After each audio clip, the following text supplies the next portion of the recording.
আজই ডাউনলোড করুন আর এনজয় করুন আপনার পছন্দের শো। বাবা বলে কোনো জিনিস যখন কিছুতেই হয় না তখন সেটা হওয়ানোর জন্য একটা জোর ধাক্কা লাগে। সাক্ষ্য কেঁদো না, তুমি জানো না তুমি কাঁদলে আমি দুর্বল হয়ে পড়ি। আমি বাঁচবো সাক্ষ্য, আর আমাদের সন্তানও বাঁচবে। আমার সন্তান এই পৃথিবীর আলো দেখবেই।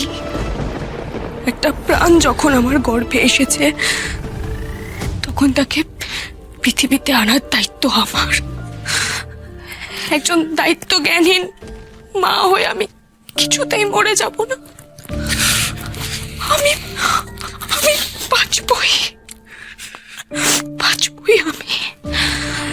আশি, তোমার শরীর ভালো নেই, প্লিজ তুমি এত কথা বলো না, এত উত্তেজিত হয়ে পড়ো না।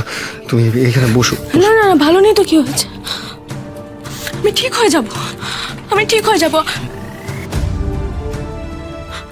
আচ্ছা স্যার, আপনি তো বলেন অ্যান্টিডোট দিলে আমি ঠিক হয়ে যাব, তাহলে আমাকে অ্যান্টিডোট দিন না। কিন্তু অ্যান্টিডোট তো তৈরি হয়নি মা।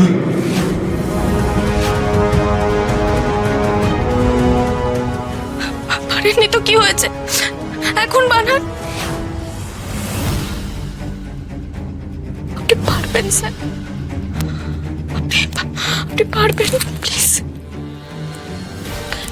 এরকম পরিস্থিতি তো আগে কখনো আসেনি, তাই না?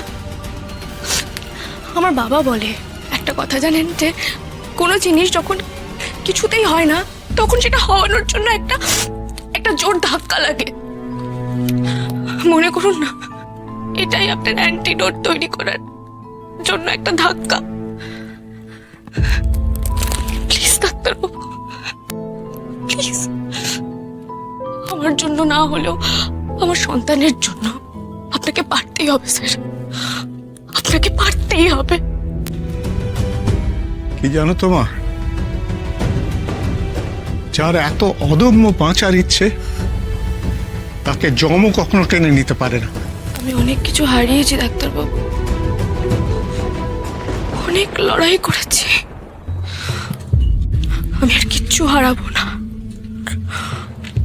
আমি আর কিচ্ছু হারাবো না, হারাতে পারবো না। আমি আছি তোমার সাথে।